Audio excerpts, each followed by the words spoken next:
जय हिंद सभी को। 7th क्लास में आप सभी लोगों का स्वागत है। मैं अमरजीत सर। देखिए आज की वीडियो के अंदर हम लोग चैप्टर नंबर 15 करने वाले हैं। इससे पहले मैंने 14 चैप्टर अपलोड कर दिए, आप लोग जाकर चैनल की प्लेलिस्ट में नाच सकते हो, ठीक है ना। देखिए इस वीडियो के अंदर हम लोग जानने वाले हैं जीवोम के बारे में, आखिरकार जीवोम क्या होते हैं, ठीक है। कुछ हम लोग जानने वाले हैं कि उष्णकटिबंधीय प्रदेश कौन से होते हैं, शीतोष्ण कटिबंधीय या दक्षिणी शीतोष्ण कटिबंधीय प्रदेश कौन से हैं, उनमें जीवोम का क्या रोल है, वो सारी चीजें हम इस चैप्टर के अंदर बढ़िया तरीके से जानने वाले हैं। आगे बस समझ में, ठीक है। तो देखते हैं हम लोग इस चैप्टर के अंदर है क्या क्या। बहुत ही इंपॉर्टेंट है और बहुत छोटा चैप्टर है, तुरंत क्लियर हो जाएगा, ठीक है। उसके बाद थोड़े और चैप्टर बचे रहेंगे, वो जल्दी जल्दी हम लोग कवर कर लेंगे, ठीक है। देखिए जरा, तो स्टार्ट करते हैं हमारा पहला क्वेश्चन।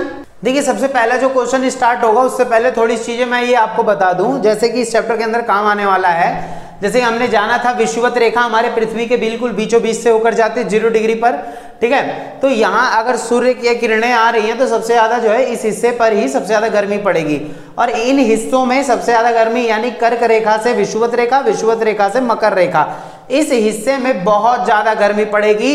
यानी 0 डिग्री से लेकर 23.5 डिग्री ये उत्तर और 0 डिग्री से 23.5 डिग्री जो है दक्षिण में। तो कर्क रेखा मकर रेखा के बीच में यानी विषुवत रेखा से इसके आसपास तो इतनी ज्यादा गर्मी होगी, जो इन देशों इस हिस्से पे पड़ेंगे जो देश, उसमें बहुत ज्यादा गर्मी होगी। आगे बात समझ, तो वो चीज हम लोग जानेंगे। शीतोष्ण कटिबंधीय प्रदेशों में कौन कौन से महाद्वीप आते हैं, उनमें जीवोम का क्या होता है रोल। जीवोम क्या होता है, तो जीवोम किसी जीव को नहीं बल्कि वहां पनपने वाले जलवायु के हिसाब से जीवों को देखा जाएगा। जैसे स्थल पर यानी जमीन पर, पानी में कौन कौन से जीव सरवाइव कर सकते हैं जलवायु के अकॉर्डिंग, मौसम के अकॉर्डिंग, वो सारी चीजें हम जीवोम के अंदर देखते हैं। जीवोम क्या एक घर होता है, घर यानी मतलब ऐसे हमारे जैसा घर नहीं, जीवोम क्या है एक आवरण है, एक घर जैसा मान लीजिए। उसके अंदर पर्यावरण, कैसे पर्यावरण में कैसे जीव जीवित रह रहे हैं, ये सारा एक पूरा हिस्सा जो है किसका नाम आ जाता है, जीवोम होता है वो। आगे बस समझना, तो जीवोम होता है। तो सबसे पहला जो हमारा क्वेश्चन पढ़ेंगे हम लोग वो यही है कि जीवोम क्या है। ध्यान सुनिएगा, जीवोम क्या है। तो जीवोम क्या है, और क्वेश्चन ये बोलेगा जलवायु और वनस्पति के आधार पर जीवोम के वर्गीकरण का वर्णन करिए। तो जीवोम शब्द क्या होता है, देखिए जीवोम क्या है पहले जानेंगे, फिर जलवायु यानी मौसम और जलवायु में अंतर होता है। मौसम बदलता रहता है, जलवायु 30-30 40-40 सालों बदलता है। तो जलवायु और वनस्पति जो वहां पेड़ पौधे वगैरह हो गए के आधार पर जीवोम के वर्गीकरण, यानी ये मौसम के अकॉर्डिंग ही वहां पर जो है जीव जंतु पाए जाते हैं। ये तो पता होगा आप लोग को, जैसा मौसम जैसा जलवायु वैसा वहां पे जीवन, ठीक है। देखिए तो वही चीज हम बताने, वर्गीकरण करना है। तो जीवोम शब्द जैविक घटक का संक्षिप्त रूप है। जैविक यानी कि कौन से वहां पे जैविक अजैविक, अब मैंने कल पढ़ाया था पिछली वीडियो में, वो आप लोग जाकर जरूर देखें। तो जैविक घटक की बात हो रही है यहाँ पे, कैसे जीवित प्राणी वहां पर रह रहे होते हैं। तो संक्षिप्त रूप है जीवोम एक वृहद प्राकृतिक परितंत्र है। परितंत्र भी कल वाली वीडियो में बताया था। परितंत्र का मतलब क्या होगा, जो जिसमें सारे जीव जी रहे हैं, छोटे कीड़े से लेकर छोटे सूक्ष्म जीवाणु विषाणु से लेकर मनुष्य तक, डायनासोर तक, हर चीज जो है उसमें जी रहा होता है। तो वो क्या होता है, प्राकृतिक परितंत्र। परितंत्र मतलब क्या होता है, जो एक दूसरे से जुड़ा हुआ हो, ठीक है। घास को खाता है खरगोश, खरगोश को खा गया कुत्ता खा गया दूसरा कोई, तो ये सब क्या परितंत्र है। तो बोला जा रहा है वृहद प्राकृतिक परितंत्र है ये सब, जिसमें पौधे और प्राणियों के समूह के कुल समुच्चय का अध्ययन किया जाता है। आगे बात समझ में, इसमें हम क्या करते हैं कि पौधे और प्राणी में सारे जीवित जग आ जाएगा, ठीक है।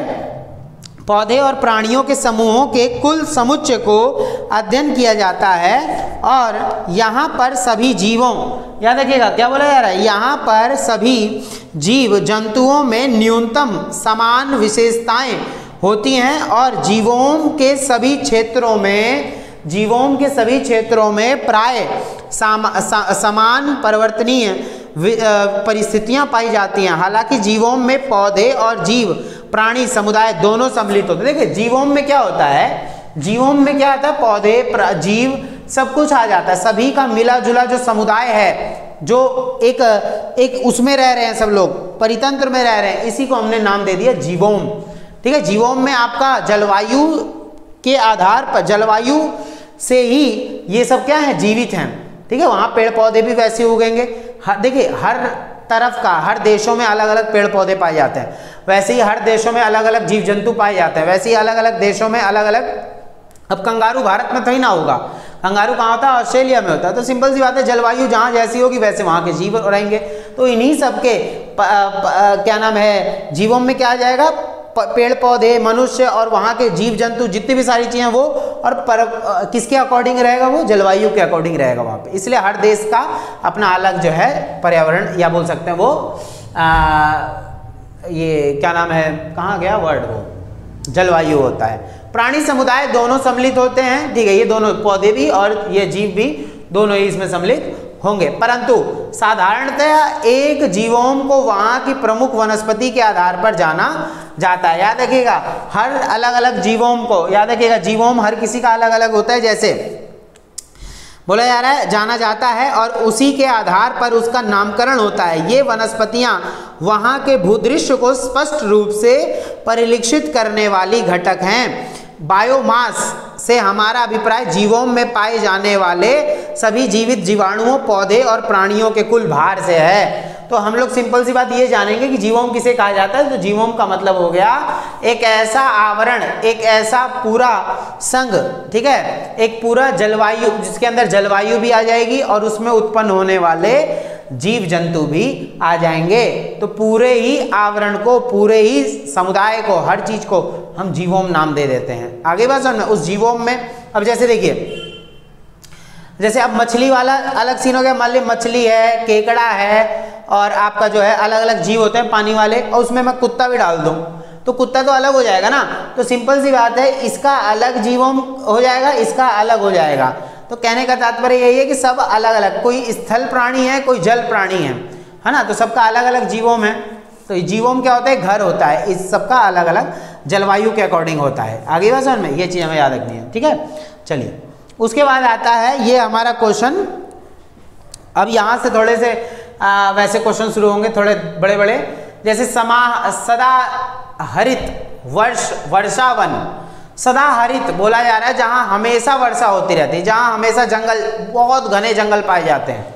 तो बोला जा रहा है सदा रहित, सदा हरित, हरित मतलब बिल्कुल हरा भरा, वर्षावन जीवों की उपस्थिति, जलवायु, प्राकृतिक वनस्पति और प्राणी जीवन की व्याख्या कीजिए। कोई बोलेगा जीवों में क्या क्या चीजें आती हैं, तो आपको बोलना है कि जीवों की अवस्थिति क्या है, उसमें क्या क्या जाए, जलवायु, प्राकृतिक वनस्पति आ जाएगा जिसमें पेड़ पौधे वगैरह, और प्राणी जीवन यानी जिसमें सांस लेने वाले। तो ये तीनों जो है किस में आ जाते हैं, जीवों में आ जाते हैं। तो ये तो यही क्लियर हो गया, ठीक है। तो जीवों में यानी कि सदा हरित वर्षावन, यानी एक ऐसे जंगल जहां हमेशा हरा भरा रहता है, जंगल रहते हैं, ठीक है। तो ऐसे इसमें हमें ये बताना, देखिए सदा हरित वर्षावन जीवोम की अवस्थिति, यह जीवोम विषुवत वृत्त के दोनों ओर 10 डिग्री उत्तर 10 डिग्री दक्षिण तक। देखिए विषुवत के बात हो रही है, मैं आपको यही क्लियर कर देता हूं इसको। देखिए पृथ्वी की हम बात करें तो पृथ्वी की ये बीच की रेखा जो होती है विषुवत रेखा होती है, सबको पता है, ध्यान सुनेगा। तो यहाँ पर देखिए मैं ये जो नक्शे वगैरह होते हैं समझना कैसे है हर चैप्टर के। सदा हरित वर्षावन, इस लाइन के आसपास इतने ज्यादा घने जंगल होंगे क्योंकि धूप बहुत तेज पड़ेगी। यहाँ पे जहाँ धूप पड़ेगी वहाँ पानी पे इवापोरेशन होगा बहुत ज्यादा। जब पानी से इवापोरेशन होगा तो बारिश भी उतनी ज्यादा होगी। जब बारिश उतनी ज्यादा होगी तो जंगल उत्पन्न होगा। आर्द्रता बहुत ज्यादा रहेगी वहाँ पे। आर्द्रता मतलब नमी, ह्यूमिडिटी, बहुत गर्मी, उमस, खिचखिची वाली गर्मी रहेगी, है ना, उमस होती रहेगी ये चीज, पर रात को ठंडा हो जाता है ये चीज। तो यहाँ क्या है, ये विषुवत रेखा है और ये जो देख रहे हो छीटे छीटे पड़े हुए हैं, तो कहीं और नहीं मिलेगा। तो ये बस बता रखा है भूमध्य रेखीय प्रदेश। देखिए भूमध्य रेखीय प्रदेश क्या है, यहाँ पे ये चीज हमको याद रखना है। देखिए क्या बोल रखा है, ये देखिए यहाँ भूमध्य रेखीय प्रदेश है, तो ऐसे ऐसे हमें नजर आएगा ये सब।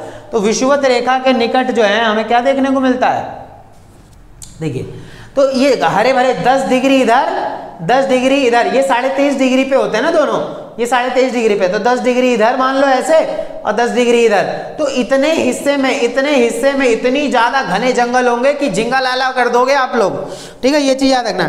तो वही बोला जा रहा है, इसलिए मैं चित्र के साथ दिखा दे रहा हूं। यह जीवोम यानी कि यहीं पर जो उत्पन्न होंगे यहीं ज्यादा जीव जंतु होंगे, बिल्कुल भड़कीले वाले। यह जीवोम विषुवत वित्त के दोनों और 10 डिग्री उत्तर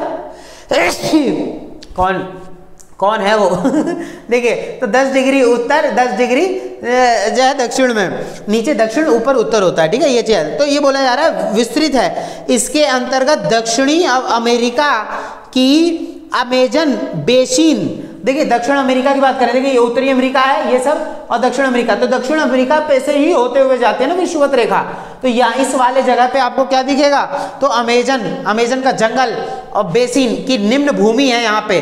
विषुवत वित्त अफ्रीका की बात करें तो ये अफ्रीका महाद्वीप है, तो इसको मैं थोड़ा जूम कर देता हूँ ताकि आप हीरोइन बन जाओ अच्छे से। ये देखिए ये अफ्रीका है, तो ये अफ्रीका के इस वाली जगह पे बहुत भयंकर जंगल रहेंगे समुद्र किनारे। देखिए तो बोला जा रहा है विषुवत अफ्रीका का कांगो बेसिन, ये कांगो बेसिन जंगल हो जाएगा कांगो बेसिन, ठीक है, वो अमेजन बेसिन, ये कांगो बेसिन। और दक्षिण पूर्व एशिया की बात करें यहाँ पे ये वाला हिस्सा, ऑस्ट्रेलिया नहीं, ये इधर नहीं, ये हो जाएगा ये वाला हिस्सा, इसमें भी वही वाले छींटे वाले दिख रहे हैं, ये जंगल है। तो बोला है कि दक्षिण पूर्व एशिया के द्वीपों के क्षेत्र में सम्मिलित है, तो यही है दक्षिणी से, ये हो गया आपका अफ्रीका का कांगो, ये हो गया आपका अमेजन, और दक्षिण पूर्व एशिया के द्वीपों के क्षेत्र में सम्मिलित है। कुछ यहाँ पे भी आपको देखने को मिल जाएगा यहाँ पे, तो ये समझ में आ गया ना। तो ये विषुवत रेखा के जो निकट रहेगा उसके आसपास इतने भयंकर जंगल होंगे, क्योंकि देखिए मैं सिंपल सी बता दिया, पृथ्वी पर सबसे ज्यादा धूप यहीं पड़ेगी, और धूप पड़ेगी तो इवापोरेशन होगा, बादल बनेगा, इसलिए यहाँ पर डे बारिश होती है, पर डे इन जगहों पर पर डे बारिश होगी, लगभग 2 बजे के आसपास खूब झूम बराबर झूम बारिश होती रहेगी।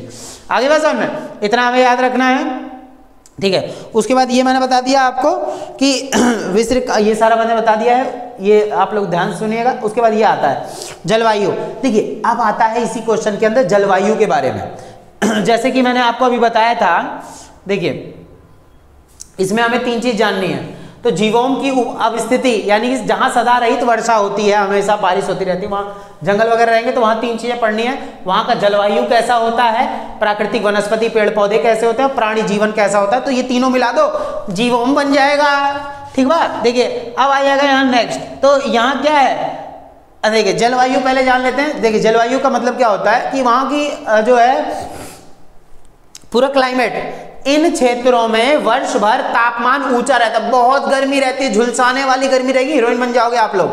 वार्षिक ताप परिसर केवल 2 डिग्री से तक होता है, यानी सेल्सियस तक होता है, यानी कि ये समझ लीजिए कि गर्मी इतनी ज्यादा होगी कि हमेशा बढ़ता रहेगा। वर्षा जो है यहाँ भरमार होगी, बारिश तो दिन भर होती रहती है, मतलब ये समझ लीजिए बहुत ज्यादा गीला रहेगा, हमेशा उमस रहेगी, ह्यूमिडिटी बहुत ज्यादा रहेगी, प्रतिदिन होती रहेगी वर्षा। कुल वर्षा 150 सेंटीमीटर से 250 सेंटीमीटर तक, यानी सोच लीजिए 150 सेंटीमीटर से 250 सेंटीमीटर तक पानी होता रहता है यहाँ पे प्राकृतिक, ठीक है। ये जलवायु हो गया, हमेशा यहाँ की क्लाइमेट क्या रहेगा, हमेशा बारिश ही होता रहेगा हमेशा, ठीक है। उसके बाद आता है प्राकृतिक वनस्पति, अगर दूसरा मैंने बताया था ना प्राकृतिक वनस्पति, ठीक है, वो फिर ये तीसरा आएगा, तो इसमें 2 चीजें आ जाएंगी। प्राकृतिक वनस्पति में देखो, प्राकृतिक वनस्पति और प्राणी जीवन। प्राकृतिक वनस्पति के रूप में यहाँ कई प्रकार की वन्य प्रजातियां पाई जाती हैं, और जैसे वन्य प्रजातियां मतलब क्या है, पेड़ पौधे अलग अलग प्रकार के पाए जाते हैं। समारहित वनों को 3 स्तरों में बांटा गया, जैसे ऊपरी स्तर छतरी, यानी कि यहाँ पर वृक्ष लगभग 20 से 50 मीटर तक ऊंचे होते हैं, बहुत ऊंचे वृक्ष होंगे, जैसे अबोनी के वृक्ष, महोगनी के वृक्ष और जो है रोजवुड के वृक्ष आदि उदाहरण है। तो यहाँ इतने भयंकर जंगल होंगे आपको कुछ भी नहीं दिखेगा, ठीक है, आप हीरोइन बन जाओगे यहाँ पे।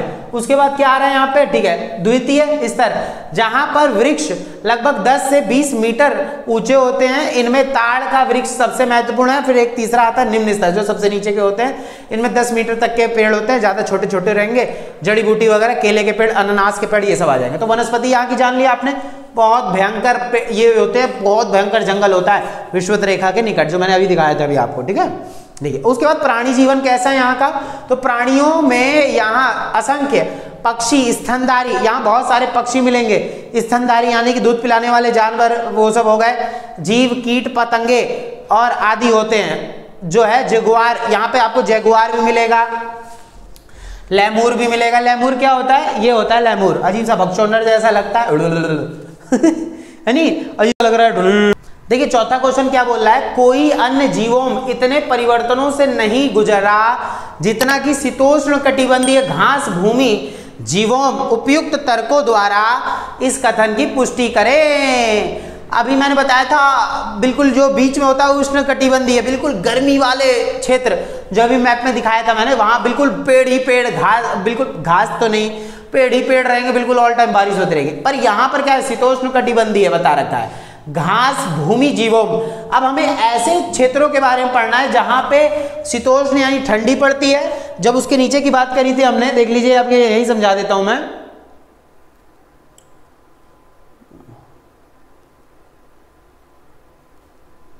देखिए तो शीतोष्ण की बात करें तो यहां पर जो हमारा ये रहेगा ना, देखिए ये तो अभी हमने जाना कि ये वाला जो विषुवत रेखा के निकट है, यहाँ तो बिल्कुल जंगल ही जंगल रहेंगे। इनके ऊपर यहाँ से लेकर ये 23 डिग्री 23.5 डिग्री, यहाँ 23.5 डिग्री, इनको यहाँ से लेकर छोड़ दो, इसके ऊपर का जो हिस्सा है यहाँ पर क्या मिलेगा आपको, घास के मैदान। अभी मैं आपको दिखाऊंगा, बढ़िया तरीके से क्लियर हो जाएगा, ठीक है। देखिए तो ये चीज हमको याद रखनी है। चलिए पहले इसका आंसर देखते हैं, फिर उसके बाद जो है उसको देखेंगे। इस कथन सही, यह कथन सही है कि कोई अन्य जीवों इतने परिवर्तनों से नहीं गुजरा जितना, यानी इन्होंने ना जो शीतोष्ण कटिबंधीय रेखा पर पड़ने वाले, मैं आपको दिखाई देता हूं वरना फिर बाद में मुझे बोलोगे कि समझ नहीं आया, ठीक है। देखिए ये मैं अभी तुरंत ही दिखा देता हूँ। शीतोष्ण कटिबंधीय जो घास की भूमि होती है, हम यहाँ इनकी बात करें, देखिए विषुवत रेखा के ऊपर होते हैं, ये विषुवत रेखा था, यहाँ पर आपको इस वाले जगहों पे, इन वाली जगहों पे, आपको इन जगहों पे जो है आपको वो सब मिल रहा था, बड़े बड़े पेड़ वाले वो सिस्टम, वो अलग था, उष्ण कटिबंधीय था।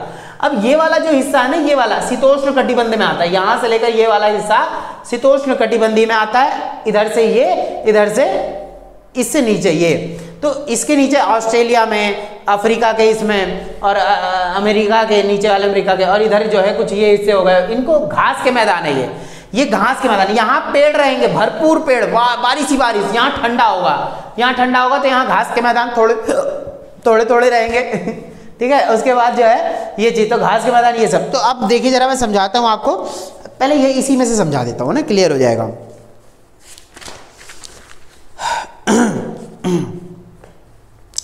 देखिए अगर सच में वीडियोस अच्छी लगती हो ना, समझ में आता हो, तो आप लोग प्लीज़ चैनल को सब्सक्राइब कर लो, क्योंकि मैं चाहता हूँ ना हर बच्चे तक वीडियोस जाए, क्योंकि धोखाधड़ी नहीं करना पढ़ाई में। आप लोग अच्छे से जानते हैं, पढ़ो ऐसा कि तुरंत क्लियर हो जाए, तब जाके ज़िंदगी में मज़ा आएगा। आगे बस भले टाइम लग रहा है, लगने दो, टाइम लग रहा है, क्या हो गया, अच्छे से क्लियर कॉन्सेप्ट होने चाहिए, कॉन्सेप्ट क्लियर हो जाए तो मज़ा आ जाएगा, झिंगा लाला हो जाओगे। तो इसलिए बोला जा रहा हूँ कि आप लोग अगर सच में अच्छा लगता है तो उसको आप लोग चैनल को सब्सक्राइब कर लेना, बेल आइकन का बटन दबा के ऑल का बटन जरूर से प्रेस कर लेना, क्योंकि सारी वीडियोस आप लोग को मिलती रहेंगी फिर टाइम टू टाइम। अभी ये वीडियोस मिल रही हैं, आगे चल के और अच्छी जो है और बड़े लेवल की वीडियोस बनाऊंगा मैं, है ना। तो ये चीज़ है, आप लोग थोड़ा ध्यान रखें इन चीज़ों का भी। चलिए अब ज़रा देख लेते हैं हम लोग इसमें क्या क्या चीज़ें हैं। देखिए इसमें तो अभी उतना नहीं आएगा, बाकी मैं आपको पहले क्वेश्चन दिखा देता हूँ चित्र के वजह, वो तो मैंने दिखाई दिया ना। चलिए ये आ जाएगा। अब इसमें देखिए क्या है, यह कथन, अब मैं यही बता देता हूँ, यह कथन सही नहीं है। चित्र देख लिया था ना हमने, शीतोष्ण कटिबंधीय की, उष्ण की नहीं बात कर रहे हैं, उष्ण वाला वो बीच वाला आ रहा था, वो पहले पढ़ लिया। अभी इस कथन का सही, यह कथन सही है कि कोई अन्य जीवों इतने परिवर्तनों से नहीं गुजरा जितना शीतोष्ण कटिबंधीय है, ऊपर वाले और नीचे वाले जो बताए थे विषुवत उससे ऊपर नीचे घास भूमि जीवों, यानी कि जो जीवों यानी कि कुछ ऐसे प्राणी जो घास पे भी जीवित रह गए, और ये उस वाले प्राणी ऐसे तो बिल्कुल गर्मी में जी रहे थे, ये वाले ऐसे हैं जो इनमें जी। यह सब कुछ मानवीय अनुक्रियाओं के कारण हुआ है। ये परिवर्तन निम्नलिखित रूप से हुए हैं, जैसे अधिकतर घास भूमियों को कृषि भूमि में बदल दिया गया, और जो अब विश्व के प्रसिद्ध अनाज भंडार है। यानी मानव ने क्या करा, घास के मैदान खत्म कर दिए, है ना, उसको खेत बना दिया।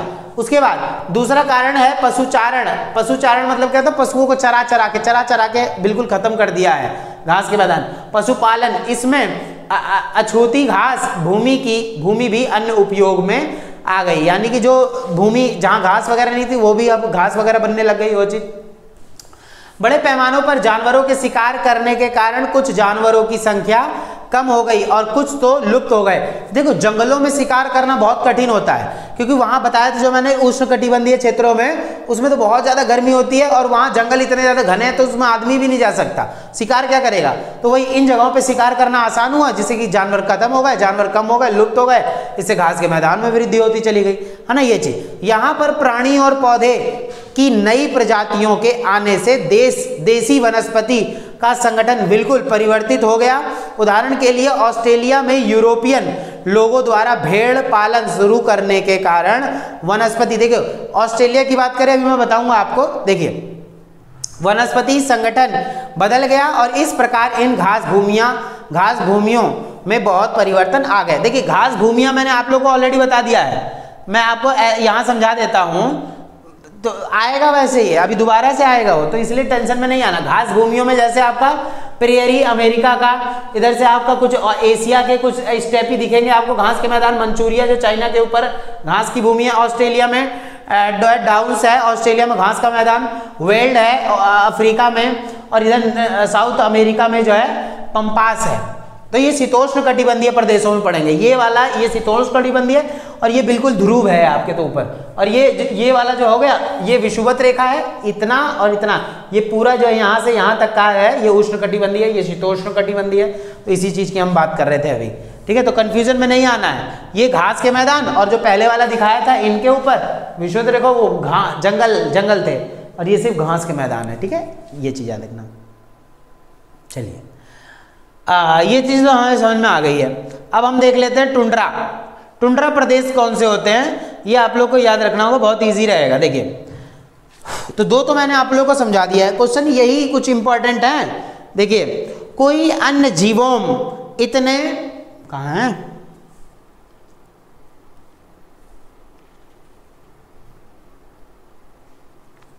हाँ ये तो हो गया ना, कोई अन्य जीवों वाला, ये चीज ठीक है। अब आ रहा है इसमें कि टुंड्रा प्रदेश में पौधों और जानवरों के जीवन पर जलवायु के, टुंड्रा प्रदेश कौन से होते हैं, अभी तो उष्ण कटिबंधीय जाना था विषुवत रेखा वाला, फिर शीतोष्ण कटिबंधीय, उससे ऊपर उससे नीचे वाले जाने थे। अब टुंड्रा प्रदेश कौन से होते हैं, तो पहले देख ही लो आप लोग, नहीं मन में खुलबली मचेगी और फिर दिमाग खोपड़ी घुमा लोगे अपना। ये होते हैं टुंड्रा प्रदेश।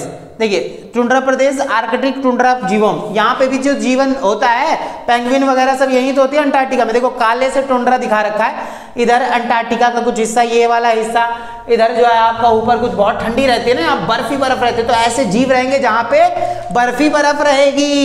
ये जैसे ग्रीनलैंड हो गया, इन जगहों पे अफ्रीका के ऊपर, अमेरिका के ऊपर सॉरी, तो ये चीज यहाँ इसका कोई मतलब नहीं है। इस वाली जगह पे था उष्ण कटिबंधीय प्रदेशों वाले, ये शीतोष्ण कटिबंधीय वाला, ये दिखाया था ना अभी हीरोइन बन रही थी यहाँ सब ये लोग, इधर आ गया टुंड्रा प्रदेश। तो टुंड्रा प्रदेश समझ में आया कौन कौन से होते हैं, वो ऊपर के और इधर ये अंटार्कटिका बर्फ में होंगे ये सब, ठीक है। देखिए तो चलिए क्वेश्चन आंसर पे फिर आते हैं एक बार, चलिए देखते हैं। तो टुंड्रा प्रदेश क्या होगा, देखिए टुंड्रा प्रदेश में पौधों और जानवरों के जीवन पर जलवायु के प्रभाव की विवेचना कीजिए। अब टुंड्रा प्रदेश में कैसे जीवों पाए जाते हैं, जीवों मतलब वहां की वनस्पति, वहां के जानवर, वहां के हीरोइन, वहां के हीरो कैसे होते हैं, देखिए जरा। तो टुंड्रा प्रदेश में पौधों, यहीं से पढ़ा देता हूं, देखिए टुंड्रा प्रदेश में पौधों और जानवरों के जीवन पर जलवायु का प्रभाव क्या है, यहाँ के पौधे के आवरण में इनकी बहुत सी प्रजातियों का मिश्रण सम्मिलित है। यहाँ बहुत सारे पौधे मिलेंगे आपको, अलग अलग प्रजातियां मिलेंगी सबकी, पौधों की भी और जीवों की भी। इनमें से बहुत सी प्रजातियां बौने आकार की होती हैं, पौधे भी होंगे तो छोटे छोटे, मनुष्य भी होंगे तो छोटे छोटे, अलग अलग दिखेंगे, है ना। तो जैसे घास, मांस, लिचिन और फूलदार औषधियां और वनस्पति, और जहां तहां फैली हुई छोटी झाड़ियां, ठीक है, छोटी छोटी झाड़ियां वगैरह ये हो गई कहाँ, हाँ ये सभी पौधे सघन रूप से धरातल को ढके रहते हैं और छोटी सी ग्रीष्म ऋतु में, ग्रीष्म मतलब थोड़ा गर्म ऋतु आता है, जब शीत ऋतु और ठंडी, ग्रीष्म मतलब गर्म, तो ग्रीष्म ऋतु में ये पौधे अपने वार्षिक चक्र को जल्दी से पूरा कर लेते हैं, यानी कि वहां गर्मी थोड़े समय के लिए पड़ती है, थोड़ी सी बस, ये छोटी सी ग्रीष्म ऋतु यानी छोटी गर्म ऋतु आई, थोड़ी सी आई, उसमें बर्फ होती है, उतनी ज्यादा कहाँ फर्क पड़ रहा है। तो धरातल अक्सर नमी युक्त होता है, इसी में बर्फ थोड़ी पिघलती है, तो जलाक्रांत होता है, क्योंकि धरातलीय अपवाह ठीक नहीं है। यानी कि यहाँ पे क्या होता है, थोड़ा बहुत पिघलेगा भी, उससे क्या होगा, जीवों पर असर पड़ता है। क्या असर पड़ेगा वो देखिए आप लोग। इन जीवों में, इस जीवों में पशुओं को दो वर्गों में वर्गीकृत किया जा सकता है, जैसे आवासी प्रवासी। आवासी मतलब उसी जगह रहने वाले, प्रवासी मतलब एक जगह दूसरी जगह भागने वाले जानवर। तो कैसे आएंगे देखिए, आवासी जैसे टार्मिगन बदलती हुई जलवायु दशाओं के अनुरूप अपने आप को ढक सकते हैं। कुछ ये जानवरों की अलग अलग प्रजातियां होती हैं, अलग अलग प्रजातियां, वो अपने आप को क्या कर सकते हैं, ढक के मतलब अलग अलग जलवायु दशाओं के अनुरूप अपने आप को डाल सकते हैं, तो वो कहीं नहीं जाएंगे। इसके विपरीत अप्रवासी होते हैं, तो उनको मौसम जब गर्म लगा ठंडा लगा तो एक जगह दूसरी जगह भाग गए, गर्मी में ठंडी जगह भाग गए, ठंडी में गर्मी जगह भाग गए। तो बोला जा रहा है शीत ऋतु प्रारंभ, अप्रवासी की बता रहा हूं, ये तो स्थिर रहते हैं। अप्रवासी में क्या आता है, जब जीव शीत ऋतु प्रारंभ होते ही गर्म स्थानों की ओर चले जाते हैं। उदाहरण के लिए पक्षी जैसे जो है मुदगाबी, जो मुर्गे जैसा होता है, पानी में बैठती है, बत्तख हो गया, हंस, गीज, ये सब होती है उसी की प्रजातियां, मुर्गा जैसे होती है। शरद ऋतु के प्रारंभ में ही अपने मूल स्थान को छोड़कर चले जाते हैं। जैसी सर्दी पड़ती है भाग निकलते हैं ये लोग, तथा अगले बसंत अथवा ग्रीष्म ऋतु थोड़ी सी गर्मी पड़ती है फिर प्रारंभ में लौट आते हैं। मच्छर मक्खियां, देखा होगा मच्छर वच्छर जो है ठंडियों में नहीं होते उतने, मक्खियां उक्खियां ठंडियों में नहीं, गर्मियों में ज्यादा मच्छर लगते हैं। अब गर्मी शुरू हो गई दिल्ली विल्ली में और इन जगहों पे, तो मच्छर ज्यादा होंगे, आप लोगों को पता होगा ना। जैसे यूपी बिहार मच्छर अभी ज्यादा होंगे, मक्खी भी, गर्मी में मक्खी बहुत ज्यादा होती है, मच्छर भी बहुत ज्यादा होते हैं। तो ये जो कीट पतंगे छोटी सी गर्म ऋतु के में बहुत अधिक संख्या में उत्पन्न हो जाते हैं तथा अंडे देते हैं। क्या देते हैं, अंडे, और जो कठोर शीत ऋतु में भी जीवित रह सकते हैं। अन्य प्रकार के जीवों की यहाँ कमी है। स्तनधारी जीवों की कुछ प्रजातियां और मीठे, देखिए स्तनधारी कौन होते हैं, जो दूध पिलाने वाले जानवर होते हैं। तो बोला जा रहा है स्तनधारी जीवों की कुछ प्रजातियां और मीठे पानी में रहने मतलब उसमें तो मीठे जल की मछलियों में पाए जाने के अतिरिक्त यहाँ पर रेंगने वाले जीव अथवा जो है उभयचर बिल्कुल नहीं पाए जाते। उभयचर मतलब क्या होता है, जैसे मेढक वगैरह हो गया, ये सब हो गया, रेंगने वाले घोंगा पोंगा वाला कहाँ गया वो, चला गया हो, तो बिल्कुल नहीं पाए जाते हैं। ग्रीष्म ऋतु में बर्फ के पिघलने, ग्रीष्म ऋतु यानी थोड़ी गर्म ऋतु आती है जब, तो बर्फ के पिघलते ही टुंड्रा में जीवन फिर से लौट आता है। ग्रीष्म ऋतु में बर्फ के पिघलते ही टुंड्रा प्रदेश यानी जो ऊपर वाले प्रदेश दिखाए थे, अब बोलोगे कि एक बार फिर दिखा दो, लो फिर से एक बार दिखा दिया हमने। टुंड्रा प्रदेश यही जो ऊपर वाले प्रदेश होते हैं, जो बर्फ वाले होते हैं, यहाँ पे इनको टुंड्रा प्रदेश बोला जाता है। ठीक है, ये चीज देख लेना सब लोग, ये ऊपर वाला हो गया, ये नीचे वाला हो गया। तो इसी में क्या होता है, थोड़ी सी जैसी बर्फ पिघलती है तो कुछ जीव वापिस लौट आते हैं हीरोइन बन के। तो टुंड्रा में जीवन फिर से लौट आता है। इस समय फूलों वाले पौधे मच्छरों और मक्खियों की बहुत बड़ी संख्या को आश्रय देते हैं। इस टाइम फूलों में जो है मच्छर मक्खी सब बैठने लग जाएंगे, बदले में ये बहुत बड़ी संख्या में अप्रवासी मुर्गाबियों को भोजन प्रदान करते हैं। मुर्गाबियों मतलब क्या होता है, इन्हीं सबको, मुर्गाबी मतलब वो जलीय पक्षी जो होते हैं, बतख टाइप की जो होती है सब, तो वही सब मक्खियों की खा लेती है, हीरोइन बना देती है सबको। तो ये टुंड्रा प्रदेशों में जीवन की बता रहा था। क्लियर हो गया इतना? चलिए उसके बाद आता है नेक्स्ट क्वेश्चन हुआ हमारा। नेक्स्ट क्वेश्चन है बहुत हीरोइन जैसा क्वेश्चन है ये, तो देखिए बहुत अच्छा क्वेश्चन है ये वाला। तो अगर हम इसकी बात करेंगे तो देखिए क्या क्या बोला जा रहा है इसमें। पानी पी लूं।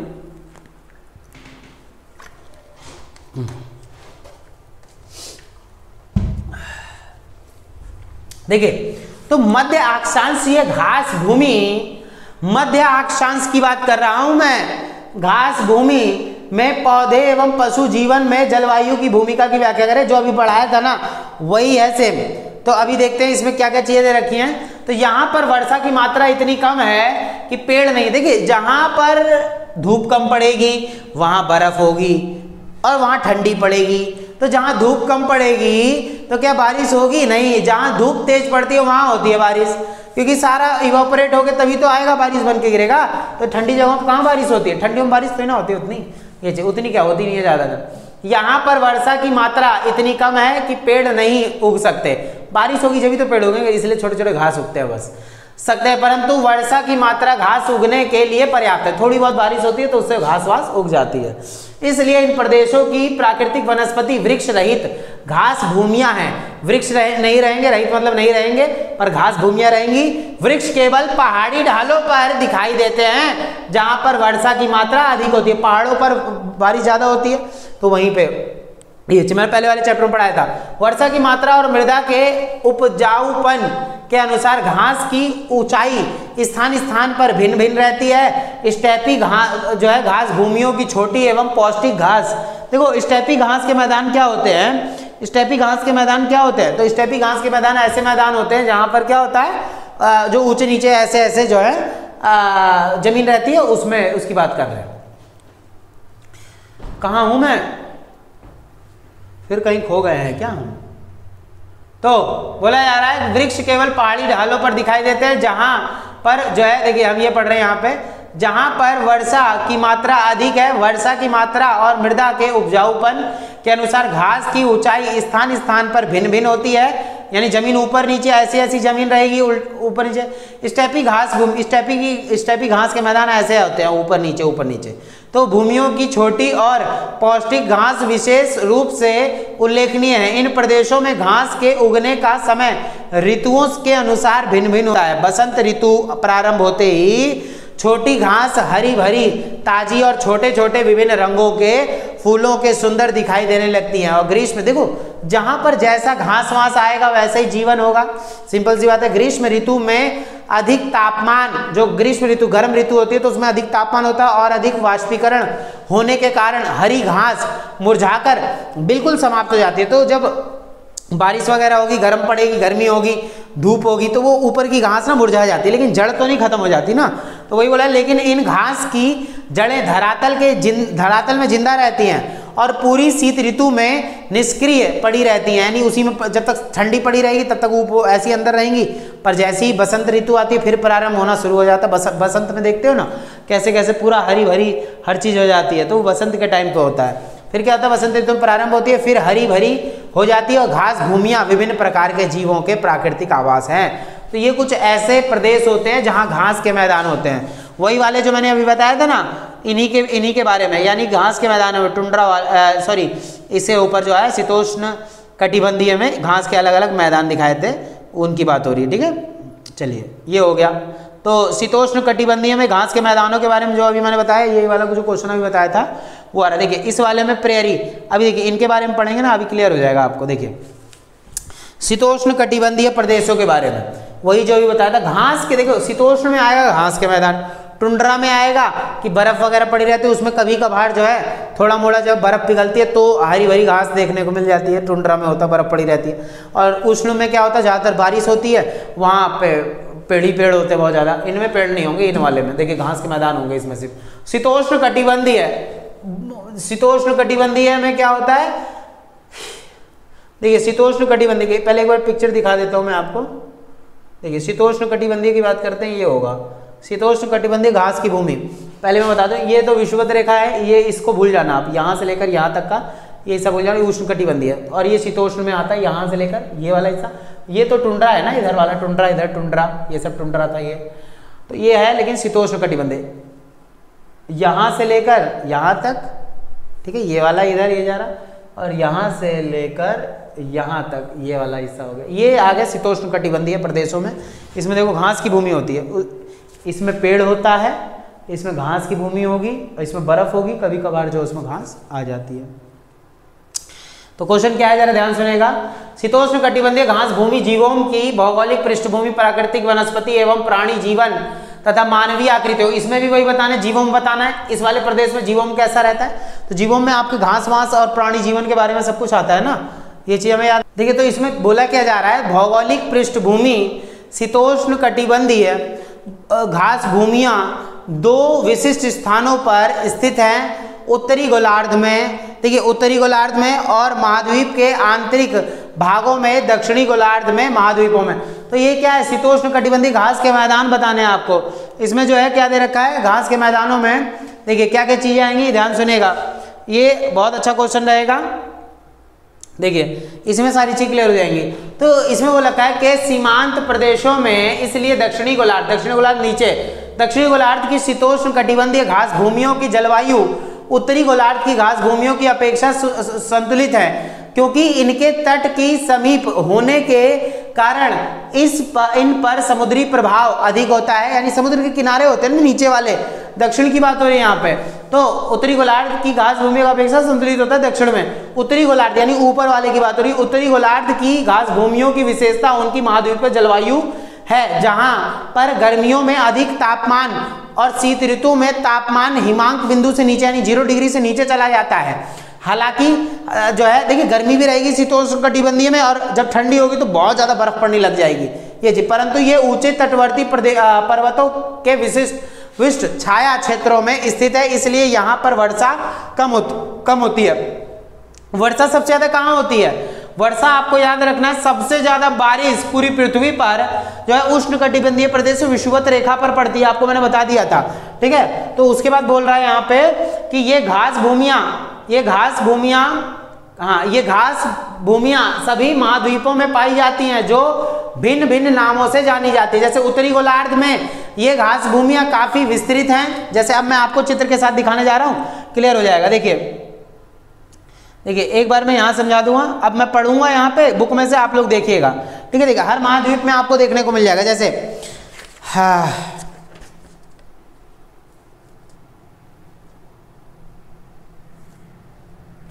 देखिए तो ये घास भूमियां सभी महाद्वीपों में पाई जाती हैं, जो भिन्न भिन्न जो है नामों से जानी जाती है। उत्तरी गोलार्ध में ये घास भूमियां काफी विस्तृत है। उत्तरी गोलार्ध ये वाला हो गया, दक्षिणी गोलार्ध ये, विषुवत रेखा के नीचे दक्षिणी गोलार्ध, उत्तरी गोलार्ध। देखिए इसमें क्या घास की भूमियां दिखानी है ना हमें, तो ये हो गई ये सारे उसमें दिखने को। अभी देखो नाम बताऊंगा मैं।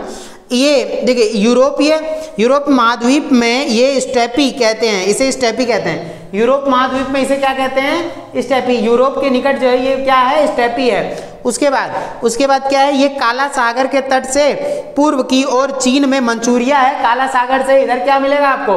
मंचूरिया मिलेगा, ठीक है। मंचूरिया जो चीन में है। उत्तरी अमेरिका में ये जो है, अभी उत्तरी की बात करिए, उत्तरी गोलार्ध की बात हो रही है, तो उत्तरी अमेरिका में ये घास भूमियां काफी बड़े क्षेत्र में फैली हुई हैं, और इन्हें यहाँ प्रेयरी कहा जाता है। ये प्रेयरी घास के मैदान होते हैं बड़े बड़े।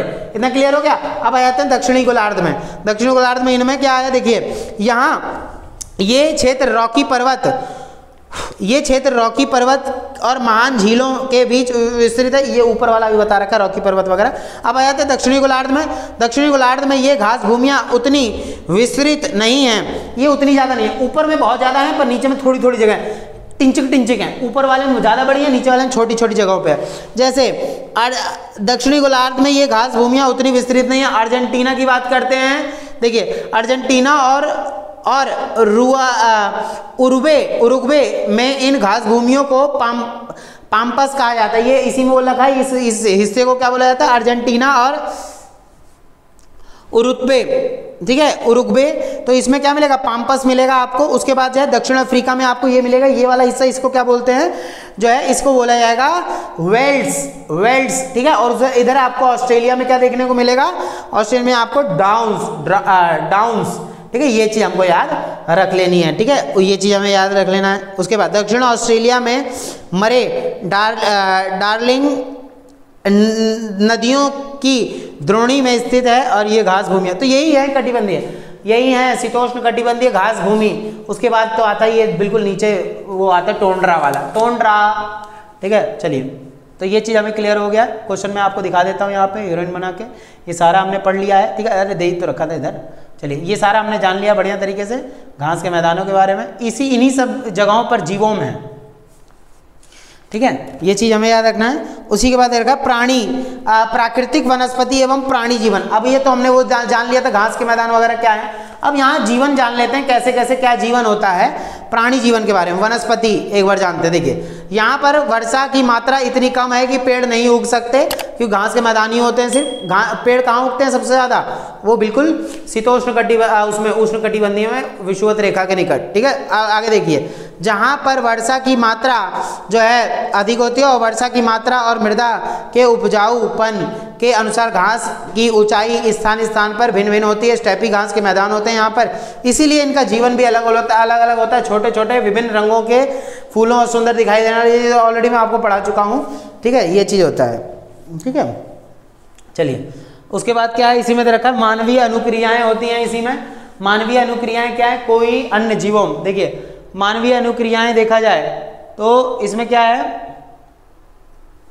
ये बता दिया मैंने, ये ऊपर वाला हो गया, ठीक है। मानवीय अगर देखा जाए तो मानवीय अनुक्रियाएं क्या, कोई अन्य जीवों इतने परिवर्तनों से नहीं गुजरा जितना कि शीतोष्ण कटिबंधीय घास भूमि जीवों गुजरा है। ये बहुत ज़्यादा कठिनाइयों से जिए हैं, क्योंकि घास के मैदान कई बार लुप्त भी हो जाते हैं, ठीक है, कई बार वहाँ बर्फ़ भी पड़ जाती है, कई बार ठंडी भी पड़ने, मतलब गर्मी भी पड़ने लगती है। तो इसी वजह से यहाँ पर बहुत ज़्यादा दिक्कतों का सामना लोगों को जो है करना पड़ता है। ये मैं आपको आंसर दिखा दे रहा हूँ, आप लोग पढ़ सकते हैं इसको, बहुत ईजी है। क्योंकि पशुचारण पशुपालन होता है, घास पूरी छिलवा देते हैं, पहले भी पढ़ाया था मैंने। बड़े पैमाने पर जानवरों के शिकार करने, देखिए बड़े पैमाने पर जानवरों के शिकार करने के कारण जो है यहाँ पे जानवरों की संख्या कम हो गई, इसी वजह से यहाँ घास के मैदानों की वृद्धि हो गई। घास होती तो जानवर खा लेते, लेकिन जानवर ही नहीं है तो सुअर बन गए। मतलब तेंदुआ वेंदुआ देखिए ना, यहाँ पे सब कुछ देखने को मिलता है, जैबरा हो गया, हिरण हो गया, शेर, तेंदुआ वगैरह, ये सारी चीज़ें आपको देखने को यहाँ पे मिल जाएगी, ठीक है। ऑस्ट्रेलिया में भी वही घास के मैदान है, तो सारा मैं आपको ऑलरेडी दिखा चुका हूँ यहाँ पे, ठीक है। चलिए उसके बाद आ रहा है, इसी में बोल रखा है ऑस्ट्रेलिया की शीतोष्ण कटिबंधीय घास भूमियों में जो है फलीदार वृक्षों की खेती प्रारंभ करने के कारण जो है देसी जो है सदाबहारी घासों की सैकड़ों प्रजातियां दबकर जो है क्या बोल रखा है, दबकर रह गई हैं, ठीक है। यहाँ पे बहुत सारी प्रजातियां जो हैं दबकर रह गई हैं। तो ये मैं ऑलरेडी आपको बता चुका हूँ, यही है शीतोष्ण कटिबंधीय प्रदेश, ये उष्ण कटिबंधीय प्रदेश, ये नीचे दक्षिणी शीतोष्ण कटिबंधीय, और ये वाला बिल्कुल तोंड्रा हो गया है बिल्कुल ऊपर। क्लियर हो गया सबको, ये चीज़ हमें याद रख लिया है, ठीक है। चलिए अब हमारा जो है यहाँ पे ये चैप्टर समाप्त हो चुका है, इससे ज़्यादा और कुछ भी नहीं है, मैं पहले कह चुका हूँ आप लोग को। देखिए पढ़ाई में धोखाधड़ी ना हो, पढ़ाई में अगर धोखाधड़ी जो करने लग गया या ढंग से नहीं पढ़ाया गया तो बेकार हो जाएगा ना भविष्य, तो ये चीज़ है। तो इसलिए थोड़ा टाइम ज़्यादा लगता है भले ही, लेकिन पढ़ेंगे बिल्कुल मस्त तरीके से, ठीक है। चलिए अब हमारा जो ये चैप्टर खत्म हो चुका है, नेक्स्ट चैप्टर पढ़ेंगे हम लोग 16 चैप्टर, जल्दी खत्म करा दूंगा एग्जाम से पहले, ठीक है। भरोसा रखिए, और सब लोग जो है 7th क्लास को प्यार दो ज़्यादा से ज़्यादा, अभी बहुत आगे तक जाना है, आप लोग अच्छे से जानते हैं, ठीक है। चलिए अच्छा लगे तो अपना प्यार दें, ठीक है, जैसा भी हो कमेंट करके आप लोग बता दें। तो मिलेंगे आप लोग नेक्स्ट वीडियो के अंदर, तब तक के लिए जय हिंद जय भारत।